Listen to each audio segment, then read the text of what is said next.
Hello' everyone. আজি ৰাতিপুৱাই ভাবিলোঁ যে সদায় নিজৰ পেট ভৰাই থাকিলে নহ'ব, বসন্তীৰ পেটটো অকণমান ভৰাই দিওঁ। আজিকালি বসন্তীৰ পেট ভৰাবলৈ গৈ নিজৰ পেট খালী কৰিব লগা হয় ৰাইজ, গম পাইছেই নহয় কিয় কৈছোঁ। বাৰু বাদ দিয়ক সেইবোৰ। অফিচ আহি পালোহি আৰু অফিচ আহি নিজৰ কামকেইটা কৰিব ল'লোঁ। কিন্তু আজি দিনটো ইমান বেছি ব্যস্ত হৈ যাম বুলি ভবা নাছিলোঁ। কোনো ভিডিঅ' কৰা একো নহ'লে, লাঞ্চো বহুত জল্দি কৰা হ'ল।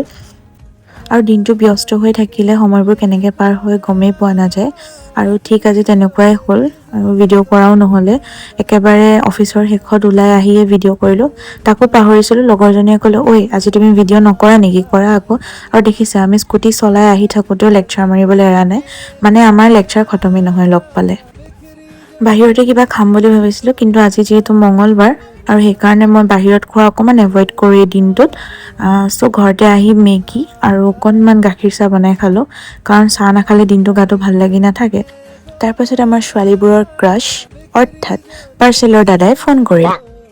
আৰু ময়ো ভাগৰত আছিলোঁ যদিও পাৰ্চেলৰ নাম শুনি দৌৰিকৈ পাৰ্চেলটো লৈ আনিলোগৈ।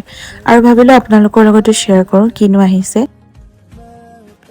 এই বেগকেইটা হয়তো আপোনালোকে মিছো, ফ্লিপকাৰ্ট, মিন্ত্ৰা সকলোতে দেখা পাই থাকে। কিন্তু মই আপোনালোকক এইটো কাৰণে দেখাইছোঁ বিকজ এই বেগটো মিছোৰ পৰা লৈছিলোঁ। কম প্ৰাইচত বহুত ভাল আহিছে আৰু বহুত স্পেচিয়াছ হয় আৰু কোৱালিটিও ভাল হয়। 3টা আহিছে যিহেতু ভালকৈ অৰ্গেনাইজড হৈ থাকিব বস্তুবোৰ। তাৰপিছত আছিলে ফ্লিপকাৰ্টৰ এটা পাৰ্চেল।